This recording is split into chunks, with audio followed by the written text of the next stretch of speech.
నుంచి పోవలేను. గుహలన్నీయు తేనె తుట్టల చేత నిండి ఉండును. అవి కొండ ఈగలు. ఒక యోజనము వెల్లడి వాడే లేడు. చివరిదాకా ఎవడు పోగలడు? మిహురకులుని గురించి చెప్పిన మాటలన్నీయు ఇట్టివే. అన్నింటి వెనక ఒక ధర్మమున్నది. ధర్మము స్వల్పమైనది, రక్షణ పరమక్రూరముగా ఉన్నది. ముంటితో దీయు దానిని గొడ్డలితో దీయునన్నట్లుండును. వెనుక ధర్మము లేనిచో వసుకులుడు కుమారుని శిక్షించడివాడు. అంతకు మున్ను సేనలను సేనాపతులను వాని వెనక లేనిచో రాజు కొడుకును శిక్షించడివాడు. మరియును మిహులకుడు తన యందు భక్తి కలవాడు. వాడు తలచినచో తండ్రి అయినను తన్ను 10 విధములుగా సంహరించి ఉండవచ్చును. రాజ్యము కైవసము చేసుకొని ఉండవచ్చును.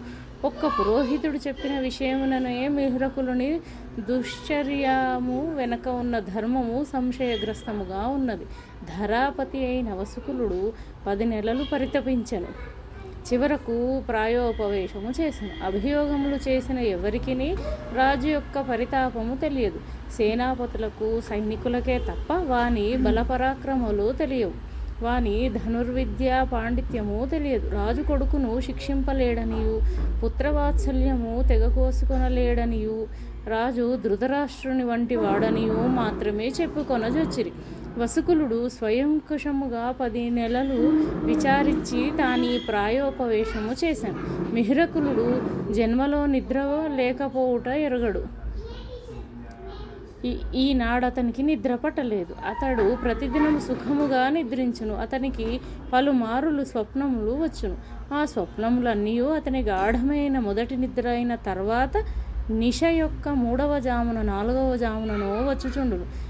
అతని స్వప్నములు వట్టి స్వప్నములు కావు. యముడు కనిపించును, బేతాళుడు కనిపించును, మరి ఎవడో కనిపించును. ఇతని యమునిని బేతాళుని ఎరుగును.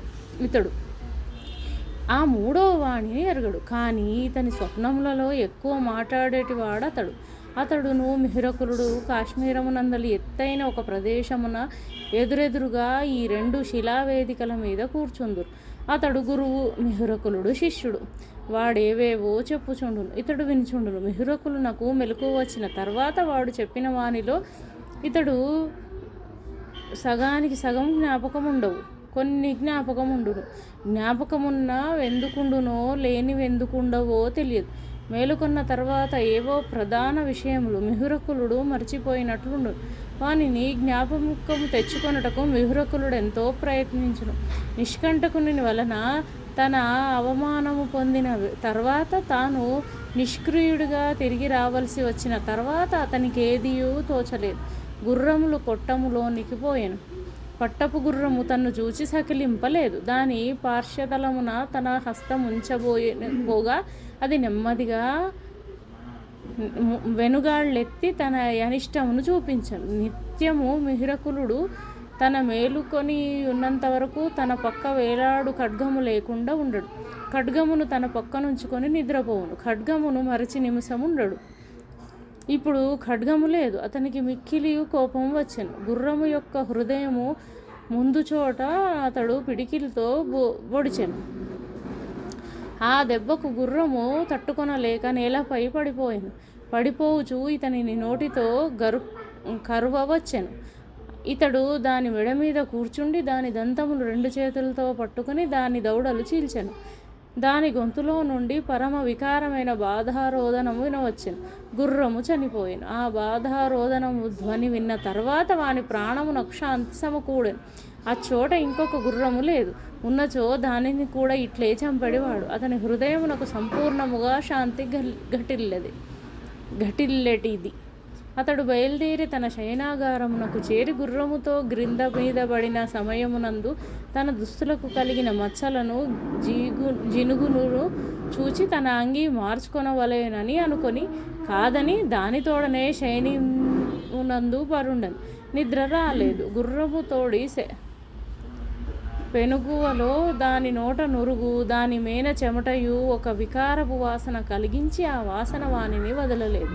వెగటుగా ఉండెను. స్నానము చేయవలేను, చేయుటకిష్టం లేదు. అట్లే పండుకొనెను. నిద్ర రాలేదు. నిద్ర రాకుండా స్వప్నములు వచ్చుచుండెను.